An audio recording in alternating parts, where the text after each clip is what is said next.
வணக்கம். Big Boss season 8 இன்றைக்கி லைவில் பார்த்தீங்கன்னா ஜெஃப்ரி அண்டு வர்ஷினி அண்டு நம்ம ராணவ் 3 பேரும் அந்த கிச்சனில் பேசிக்கிட்டு இருக்காங்க. அந்த ஜெஃப்ரியை அந்த தோப்புக்காரணம் போட வச்சுருப்பாங்க பார்த்தீங்களா, 100 தோப்புக்காரணம். அதை பற்றி ராணவ் கேட்குறாப்புல, இப்படிரா 100 தோப்புக்காரணம் போட்ட, அதெல்லாம் ரொம்ப கஷ்டம், நீ ஏன் போட்டிருக்கவே தேவையில்லை, போட முடியாதுன்னு சொல்லியிருக்கலாம்ல அப்படின்னு. அதுக்கு ஜெஃப்ரி சொல்கிறான், நான் அந்த தோப்புக்காரனை போட்டதுக்கப்புறம் என்னால் நிற்கவே முடியல, என் கால் ஆடிக்கிட்டே இருந்துச்சு. நீ வந்து என்னை உட்கார சொல்லாமல் நிற்க சொல்லியிருந்தேன்னா நான் விழுந்திருப்பேன், அந்தளவுக்கு என் கால் இருந்துச்சு. ஸோ அவ்வளோ ஸ்ட்ரெயின் பண்ணிட்டேன் அந்த 100 தோப்புக்காரணம் போடுறது அப்படின்னு.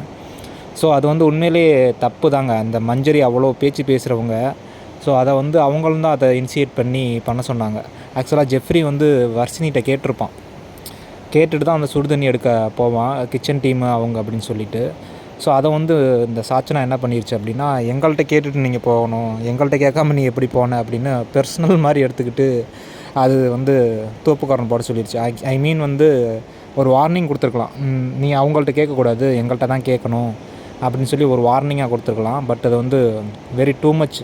ஏன்னா வெளியே ஜாக்லின்ட்டே அதான் சொல்லிகிட்டு இருந்தான், ஜாக்லின் அதை தான் சொல்கிறாங்க, 100லாம் போட்டிருக்க தேவையில்லை, நீ ஏன் 100 போட்ட அப்படின்னு. ஸோ நம்மளுக்கு பார்க்குறதுங்க அப்படி தான் இருந்துச்சு. அதை அது அந்த தோப்புக்காரனை போடும்போது அந்த வீடியோ பார்த்திங்கன்னா திருப்பி கீழே உட்காந்து போடு அப்படிங்கிறது மாதிரி அதை புஷ் பண்ணியிருப்பாங்க.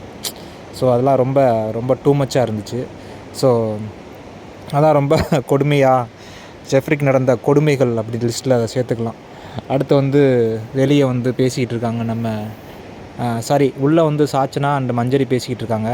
தீபக் வந்து அந்த கலைப்பொருட்கள் வாங்குறதுல வந்து ரொம்ப கஞ்சத்தனம் பண்ணிட்டார், ரொம்ப பாரபட்சமாக நடந்துக்கிட்டார் அப்படின்னு. ஆக்சுவலாக அதில் பாரபட்சமாக நடந்துக்கிட்டது மஞ்சரி தான்.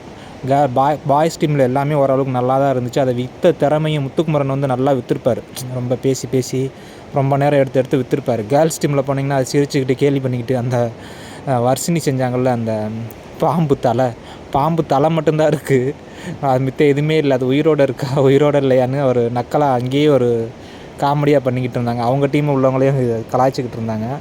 ஸோ அதை வந்து அப்படி சொல்லிக்கிட்டு இருக்காங்க. அப்புறம் சாச்சனா நடந்துக்கிட்ட விதம், பிக் பாஸ் டாஸ்க் முடிஞ்சதுக்கப்புறம் என்னை மட்டும் கேலி பண்ணுறீங்க அப்படி இப்படின்னு, ஆனால் கேர்ள்ஸ் டீம் எல்லோரும் சேர்ந்து ராணாவை கேலி பண்ணது. ஸோ இதெல்லாம் வந்து பார்க்குறதுக்கு கொஞ்சம் நல்லாவே இல்லாமல் சைல்டிஷாக இருந்துச்சு பார்க்குறதுக்கு. ஸோ இதுதான். அடுத்து வந்து விஷால் சொல்லிகிட்டு இருக்காப்புல, நம்ம ராஜா வந்து ரொம்ப கஞ்சத்தனமாக இருப்பார் போல். நான் வந்து காலையில் சாப்பாடு கொடுத்தேன் சூப்பராக இருக்குதுன்னு சொன்னார், மதியம் சாப்பாடு கொடுத்தேன் சூப்பராக இருக்குதுன்னு சொன்னார், நைட்டு சாப்பாடு கொடுத்தேன் சூப்பராக தான் இருக்குதுன்னு சொல்கிறாரு. பட் ஒரு மோதிரங்க தான் கழட்டி கொடுத்துருந்தா நல்லா இருந்திருக்குமே, ஆனால் அவர் கட்டி பிடிச்சி நல்லா இருக்குது அப்படின்னு சொல்லி கை கொடுத்துட்டு போயிட்டார் அப்படின்னு சொல்லி கொஞ்சம் கலாய்ச்சி பேசிக்கிட்டு இருக்காங்க.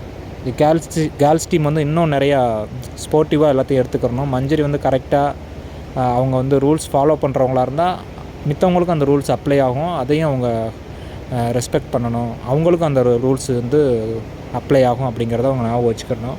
ஏன்னா இருக்கிற ஒரு பேட்சில் 2 பேட்சில் இன்னும் எல்லாத்தையும் பிடுங்கிடுவாங்க போல இருக்குது, கேப்டன்ஷிப்புக்கு தாங்காது அவங்களுக்கு. பார்க்கலாம் எப்படின்னு.